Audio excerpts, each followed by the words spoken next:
I walked in and saw my family on the couch, my wife, mom, sons, and best friend. "What's wrong?" I asked, fearing something bad. "Dad, sit down," my son said. "You need to accept a new reality. You're not in charge of this family anymore. Uncle Peter is more like a father to us now." Anger burned inside me. They all knew. I left the room without a word. The next day, I had 69 missed calls when they realized the revenge I had prepared. I walked in exhausted from the long day, expecting nothing more than a quiet evening. Instead, I was greeted by an eerie silence, one that didn't belong in my home. My mother, my wife, my sons, and my best friend, Peter, all sat on the couch, their faces unreadable, their eyes avoiding mine. The room felt off. Something was wrong. It wasn't the usual tension that sometimes lingered when I got home late. It wasn't the lingering smell of burnt food from Doris's failed attempts at cooking. It wasn't even the way my son sat stiffly as if bracing for impact. No. This was something deeper. Something deliberate. I set my briefcase down, rolling my shoulders as I tried to read the air. "What's wrong?" I asked, forcing my voice to remain steady. No one spoke immediately. The hesitation sent a ripple of unease down my spine. Then my eldest son, Michael, cleared his throat and said something that I would never forget. "Dad, sit down. You need to accept a new reality. You're not in charge of this family anymore. Uncle Peter is more like a father to us now." The words sliced through me. I blinked, convinced I had misheard. "Excuse me." My voice was calm. Too calm for the fire that suddenly roared inside my chest. Michael wouldn't look at me. His fingers drummed against his knee, a nervous tic he had since childhood. But I wasn't focused on him anymore. I was focused on the one person who had every reason to intervene. Doris. She sat there, her hands folded neatly in her lap, her expression unreadable. Not shocked. Not apologetic. Just neutral. She knew. They all did. My mother shifted slightly, exhaling as if this moment had been inevitable. She wasn't surprised. She wasn't outraged. She was complicit. Peter, my so-called best friend, didn't flinch. His posture remained relaxed as if this entire thing was just another business meeting. He looked comfortable. Too comfortable. Like he belonged there. Like he had been in my seat for a while. The realization struck like a hammer to the chest. This wasn't new. This wasn't spontaneous. This had been planned. I stared at my sons, hoping, begging for one of them to break, to hesitate, to show even a flicker of regret. But Michael was resolute. And Eric, my younger son, though less vocal, didn't look away. He didn't deny it. I took a slow, deliberate breath, pushing down the molten rage bubbling beneath my skin. I had spent years mastering the art of control, negotiating with ruthless men in the courtroom, breaking down opposing arguments with precision. But this wasn't a legal battle. This was war. And I had walked into an ambush. "Peter is more like a father to you," I repeated, my voice disturbingly even. Michael nodded, his jaw tightening. "Yeah." I didn't look at Peter yet. I wasn't ready to acknowledge him. Not yet. Instead, I turned my attention back to Doris. "Doris," I said, my voice laced with something sharp, something lethal. "Is there anything you'd like to add?" For the first time, her composure cracked. She inhaled sharply, smoothing down the fabric of her dress as if that would erase the weight of her betrayal. She wasn't ready for this conversation. That was my first real victory. "I think it's best if we all." I held up a hand. No generic rehearsed statements. No deflections. "Tell me, Doris, when exactly did my role as your husband and their father expire? Was it gradual? Or did you make the decision in a single night while lying in my bed?" Her lips parted, but no words came out. That was my second victory. She hadn't expected resistance. She had thought I would either explode or break. Instead, I was calculating. Cold. Controlled. And then, finally, I turned to Peter. Peter, the man I had once trusted with everything. The man who had been there for the birth of my children. Who had toasted at my wedding. Who had celebrated my victories and grieved my losses. The man I had called a brother. And now, he sat in my house, in my presence, waiting for me to acknowledge that he had won. He was waiting for me to lose control.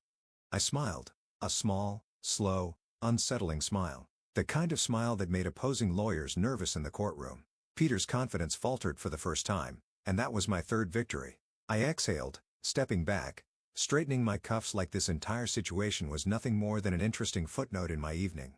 The room was suffocating. The walls were closing in, but I wouldn't let them see it. I wouldn't let them have the satisfaction of knowing they had wounded me. Instead, I turned toward the door. "You have something to say?" Peter finally spoke, his voice smooth, controlled, cocky. I paused, tilting my head slightly, letting the moment stretch uncomfortably, letting the tension coil. Then, I chuckled. A low, knowing chuckle. That was my fourth victory. Without another word, I walked out. Because this wasn't the night I lost. No. This was the night I prepared, and by the time they realized what was coming, it would be far too late. I closed the door behind me and stood in the hallway listening. For a few seconds, no one spoke. Then a shift. The sound of movement of relieved exhalations. They thought I was gone. That was my confirmation. They had expected an explosion, a confrontation, a desperate plea for answers, but they didn't understand who I was. I walked down the hall, past the framed family photos that suddenly felt like mockery. Lies frozen in time. The smiling faces, the staged happiness, the illusion of loyalty. My wife, my mother, my sons, and Peter. The betrayal wasn't what stunned me the most. No, it was how normal they made it seem. They had decided. Without me, they had moved on. Without me, I entered my study, shutting the door behind me with the same eerie calm I had maintained in the living room. I sat in my chair, leaning back, my hands folding neatly in front of me. And then I exhaled. The rage sat there, waiting. It wanted to be unleashed. It begged for destruction. I could destroy that living room right now. Flip the table. Shatter the glasses. Drag Peter out by his throat and introduce his smug face to the pavement outside. But violence is short-lived. Pain fades. Bruises heal. Revenge should be permanent. And for that, I needed patience. The pieces fall into place. I had ignored the signs. Not because I was blind, but because I had chosen to trust. My mother's influence had always been strong. Too strong. She had chosen Doris for me. Not directly, not explicitly.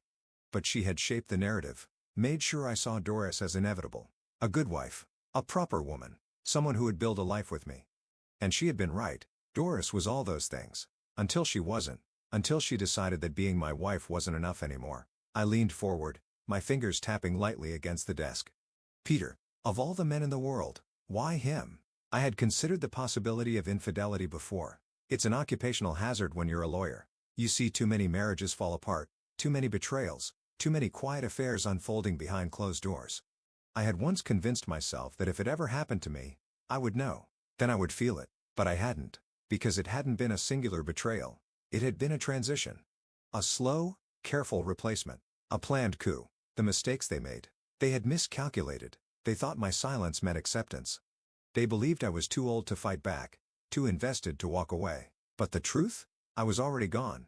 Not in the physical sense, not yet, but emotionally, mentally? I had detached. And once a man stops caring, once he stops believing that anything can be salvaged, he becomes dangerous. That was their first mistake. Their second mistake? They assumed I had nothing left to lose. They thought they had taken everything from me. But they forgot, I was a lawyer. And power isn't about emotions. It's about leverage. And I had leverage. More than they could possibly imagine. The plan forms. I pulled my phone from my pocket, scrolling through my contacts. First, I called my financial advisor. James, I said, my voice steady. Effective immediately, I want all funds in our joint accounts frozen. He hesitated. Sir, are you sure? That includes your wife's access. I know exactly what it includes. Understood. Click. First move made. Then, I dial my lawyer. Stan, I said, my voice even smoother now. I need an expedited divorce filing. Non-negotiable. David. Now Stan. A pause. Then a sigh. I'll have the paperwork ready by morning. Second move made. Then, finally, I called an old friend. Someone who owed me favors. Someone who specialized in ruining people. And with that, the wheels began turning. I sat back, staring at the ceiling, feeling the weight of my next steps. They thought they had won. They thought I had walked away, licking my wounds. But I wasn't running. I was preparing. And by the time they realized it, it would be too late. The next morning, the storm hit. Not with thunder, not with lightning, but with silence. It started when Doris went to make her usual online transfer. Some payment for the house, maybe a casual splurge on one of those expensive boutique items she claimed were necessary purchases. But this time, instead of the transaction going through, the screen blinked red. Transaction declined. She frowned, refreshing the page. Still the same message. She tried again, this time on her phone, switching between accounts. Declined. Doris wasn't stupid. She knew something was wrong. That's when she grabbed her coat, slid into her Mercedes, the one I bought for her birthday, and drove to the bank, where reality finally slapped her in the face. The frozen accounts. Mrs. Landon, the bank manager said, shifting uncomfortably behind his desk. Yes, Doris snapped, already irritated. What's the issue? My account says there's a security hold. I need it removed. The manager hesitated. I'm afraid that won't be possible. Doris narrowed her eyes. And why not? He took a breath, clearly wishing he wasn't the one delivering the news. Because your husband issued a freeze on all joint accounts. His lawyer provided the necessary documents. Legally, we cannot grant you access without his authorization. Doris's breath hitched. That's ridiculous. I have access to these accounts. I have for years. Yes, ma'am, the manager said, nodding politely. And now you don't. A slow horror crept into her eyes. The truth settled in, sinking deep. I had cut her off completely. She had never thought I would do it, not after all these years. Not after everything we built. She thought I would break. But instead, I starved them first. The credit cards decline. By the time Doris left the bank, she was calling Peter, her hands shaking. I imagine the conversation was something like this. Peter, he froze everything. What do we do? But Peter had his own problems. Because as she panicked over the bank, I had moved to phase 2, her credit cards. While she was storming into her bank branch, I was shutting down every single line of credit she had access to. By the time she tried to use her platinum card at a cafe on her way home, it was declined. She tried another, declined.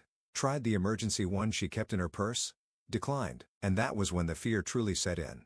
Peter's business crumbles. While Doris was struggling, Peter was stepping into his own personal nightmare. See, Peter had built his business in large part because of me. Not because he was particularly smart. Not because he was a financial genius.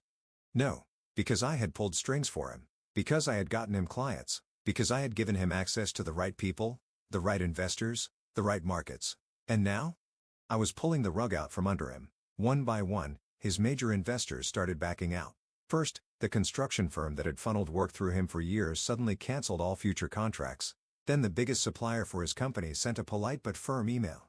We regret to inform you that due to unforeseen circumstances, we are terminating our partnership effective immediately. Peter didn't know it yet, but his business had hours to live. By lunchtime, 2 more investors had walked away. By dinner, the company's cash flow was suffocating. And by the time he checked his own accounts, they were in the red. I hadn't just cut him off from my life. I had cut off his survival. The house of cards collapses. While Doris and Peter were separately falling apart, my sons, Michael and Eric, were about to have their own rude awakening. Because the truth was, they had never really appreciated the life I provided. Everything they had, from their Ivy League tuition to the luxury cars in their driveways, was because of me. And yet, they had turned on me. They had called Peter their father. They had replaced me in their minds before I had even walked out of that house. So I gave them exactly what they wanted. I let them live without me. The first thing to go, their tuition payments. Michael, who was midway through his master's degree, suddenly got a notice. Your tuition bill is past due. If not paid within 7 days, your enrollment will be suspended. Eric, who had grown used to his carefree lifestyle, found his monthly allowance gone.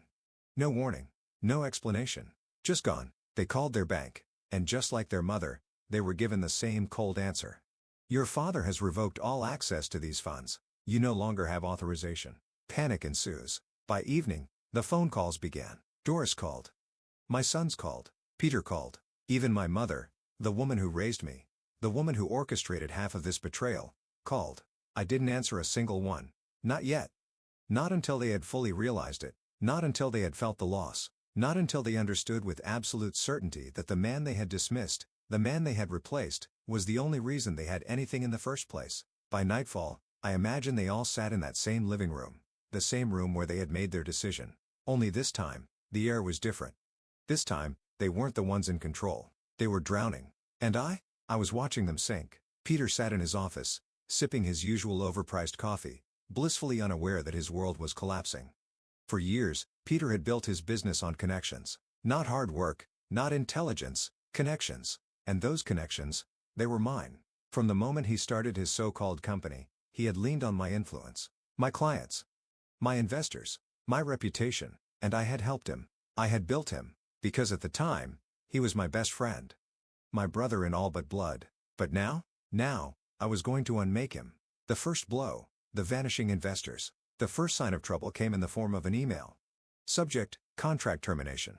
Peter skimmed the message, his forehead creasing. Due to unforeseen financial circumstances, we regret to inform you that our ongoing contract with your firm is terminated effective immediately. His jaw tightened. The sender? One of his biggest investors. The one that kept his cash flow steady. He set the phone down, running a hand through his hair, trying to shake off the unease creeping into his bones. This was nothing. A misunderstanding. Something that could be fixed with a phone call. He dialed immediately, forcing a smile when his contact answered. "Hey Chris, just saw the email, what's going on?" A pause. A long one. Then Chris sighed. "Peter, I'm sorry man. I really am. But we can't be involved with you anymore." Peter's fingers tightened around the phone. "What? Why? What's changed since last week?" A beat of silence. Then, the words that made his stomach drop.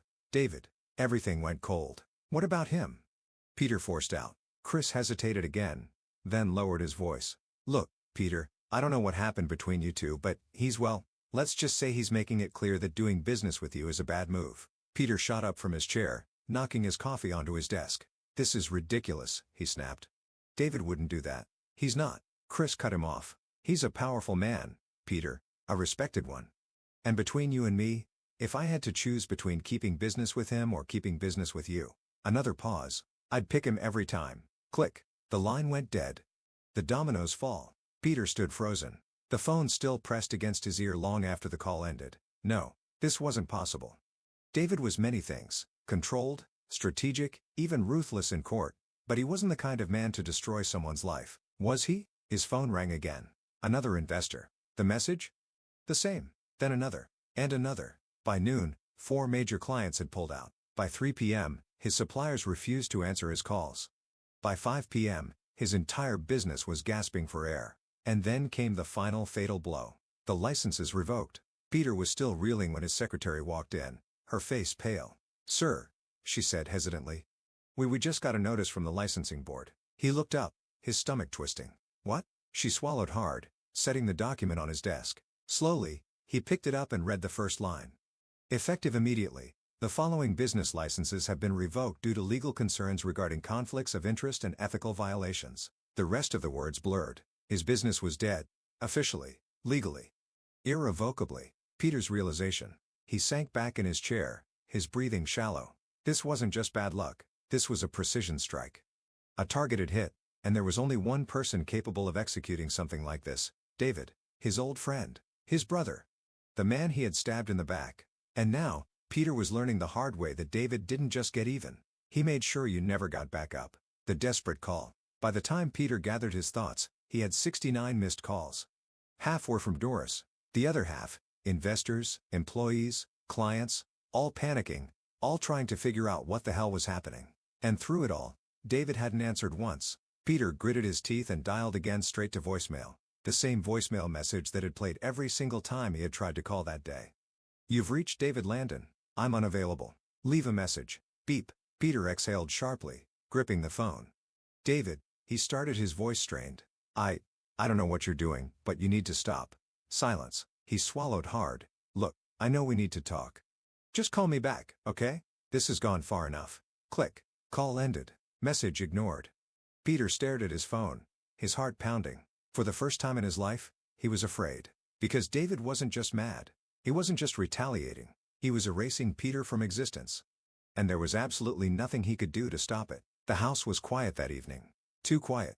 Doris sat in the living room, gripping her phone so tightly that her knuckles turned white. The lamp beside her cast a dim, flickering glow, barely illuminating the worry etched on her face.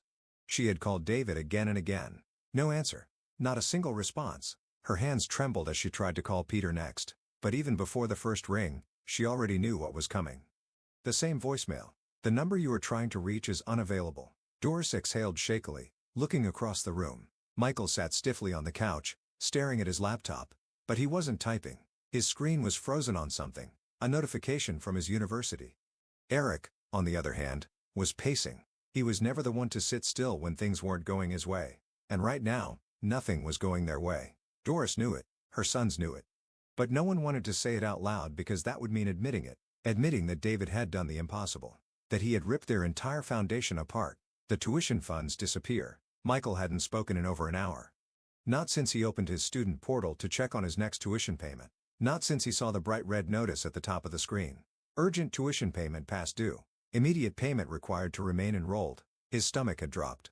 That couldn't be right. His tuition was always paid in advance. He never even thought about it. But when he checked his financial records, his heart started racing. The money was gone.